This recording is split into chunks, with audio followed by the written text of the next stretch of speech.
Assalamualaikum warahmatullahi wabarakatuh. Perkenalkan, nama saya Rudi Anggara.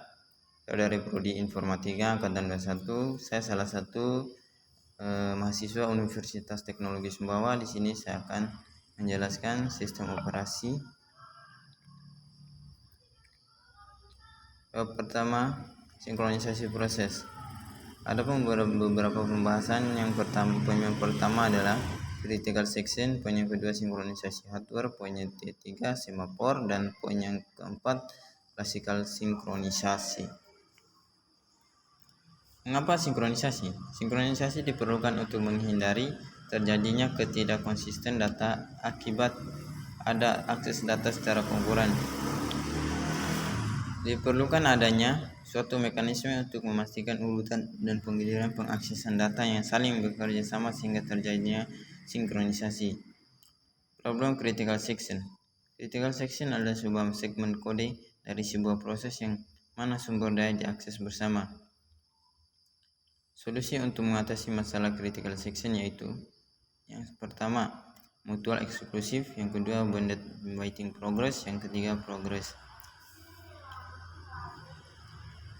Sinkronisasi hardware. Dalam sinkronisasi harus bersifat mutual eksklusif adalah sebuah cara yang menjamin jika sebuah proses sedang menggunakan variabel atau berkas yang digunakan bersama, proses lain akan dikeluarkan dari pekerjaan yang sama. Sinkronisasi hardware. Semafor adalah sebuah struktur data komputer yang digunakan untuk sinkronisasi proses, yaitu untuk memecahkan masalah di mana lebih dari satu proses atau thread dijalankan secara bersamaan dan harus diatur urutan kerjanya. Selanjutnya, masalah klasik sinkronisasi. Terdapat 3 masalah klasik pada sinkronisasi, yaitu yang pertama bounded before problem, yang kedua reader waiting problem, yang ketiga Dunning philosopher. Bounded before sendiri adalah suatu struktur data yang mampu menyimpan beberapa nilai dan menggunakannya kembali ketika diperlukan. Sedangkan reader waiting problem, masalah reader atau writer adalah salah satu masalah sinkronisasi klasik yang sering digunakan untuk mendiskusikan dan membandingkan berbagai cara untuk menyelesaikan masalah sinkronisasi.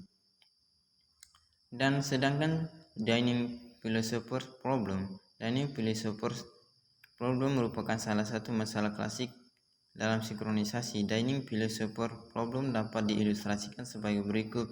Terdapat 5 orang filsuf yang sedang duduk mengelilingi sebuah meja makan. Bab kedua, deadlock. Deadlock adalah suatu kondisi di mana 2 proses atau lebih saling menunggu proses yang lain untuk melepaskan resource yang sedang dipakai. Starvation adalah kondisi yang biasanya terjadi setelah deadlock.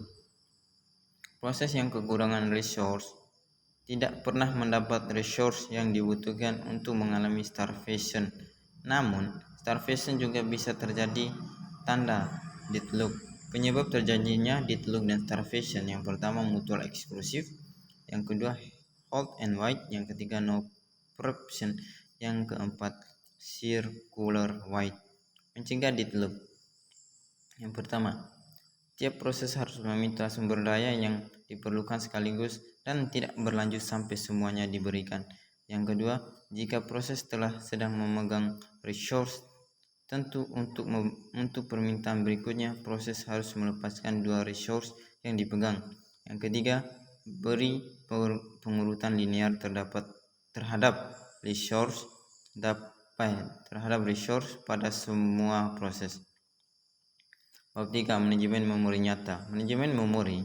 Yang pertama, memori adalah suatu pusat kegiatan pada komputer karena setiap proses yang eksekusi harus berada memori terlebih dahulu. Terus yang kedua, sistem operasi bertugas untuk mengatur penggunaan memori untuk banyak proses. Yang ketiga, sebelum masuk ke memori, suatu proses harus menggunakan hal ini disebut input.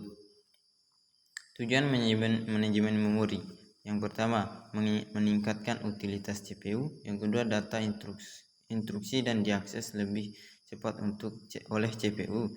Yang ketiga, memori kapasitas terbatas jadi harus efisien. Address binding, pemetaan alamat suatu data program ke alamat memori tertentu dapat terjadi pada 3 saat, yaitu 1. Compile time, 2. Load time, 3. Execution time. Proteksi memori dapat berarti melindungi sistem operasi dari yang sedang dijalankan oleh pengguna komputer atau melindungi suatu proses lainnya. Sedangkan Memory Management Unit atau yang disebut MMU, yang pertama hardware yang memetah virtual ke physical address. Yang kedua, pada MMU scan nilai dalam selection register ditambahkan ke setiap address yang digeneratif oleh sebuah proses pada saat dia dikirim ke memori. Yang ketiga, user program deal with logical address. Bab 4, manajemen memori virtual. Yang pertama, program yang dijalankan harus di memori utama. Yang kedua, Masalah ini jika program lebih besar dari memori utama yang tersedia. C. Solusi yang pertama, overload. Overload adalah program dipecah menjadi bagian yang dimuat di memori. Overload yang belum dieksekusi disimpan di disk dan akan pindah ke memori jika diperlukan. Merupakan teknik lama. Terus solusi yang kedua, konsep memori virtual. Memori virtual adalah kemampuan mengamati ruang memori melebihi memori utama yang tersedia. Dan pertama kali ditemukan oleh Fotheringham tahun 1961 untuk sistem komputer Atlas di Universitas Manchester di Inggris. Dan gagasan memori virtual adalah ukuran gabungan program, data, dan stek melalui jumlah memori fisik tersebut. Memori virtual dapat dilakukan dengan cara yang pertama pegging, yang kedua segmentasi, yang ketiga kombinasi pegging dan segmentasi. Sistem pegging mengimplementasikan ruang alamat besar pada memori kecil menggunakan index register, base register, dan segment register, dan lain-lain. Istilah pada sistem pegging, yang pertama alamat maya, yang kedua alamat nyata, yang ketiga peg, yang keempat peg frame, yang kelima peg fault, yang keempat MMU. Pengertian dari istilah pegging: alamat maya, alamat yang dihasilkan perhitungan menggunakan index register, base register, segment register, dan sebagainya. Sedangkan alamat nyata, alamat di memori fisik. Terus peg unit terkecil virtual address space, dan peg frame itu sendiri untuk unit terkecil memori fisik, dan peg fault ekspektasi untuk permintaan alokasi peg ke memori. Dan MMU chip atau kumpulan chip yang memetakan alamat maya ke alamat fisik. Bab 5, konsep dasar sistem komputer. Definisi dari sistem komputer.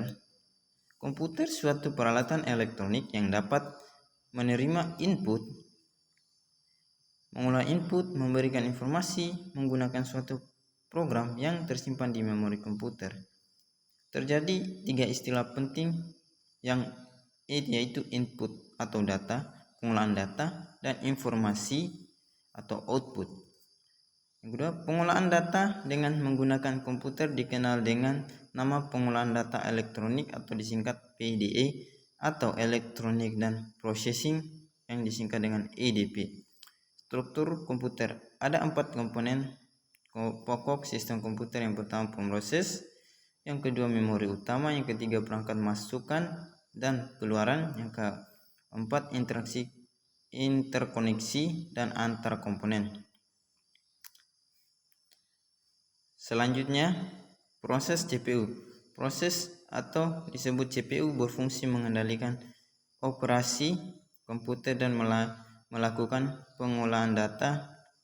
Pemroses melakukan kerja dengan langkah sebagai berikut. Yang pertama, mengambil instruksi yang dikodekan secara biner dari memori utama. Yang kedua, mendekodekan instruksi menjadi proses-proses sederhana. Yang terakhir, melaksanakan proses-proses tersebut. Sekian dari penjelasan saya. Mohon maaf kalau ada kekurangan. Assalamualaikum warahmatullahi wabarakatuh.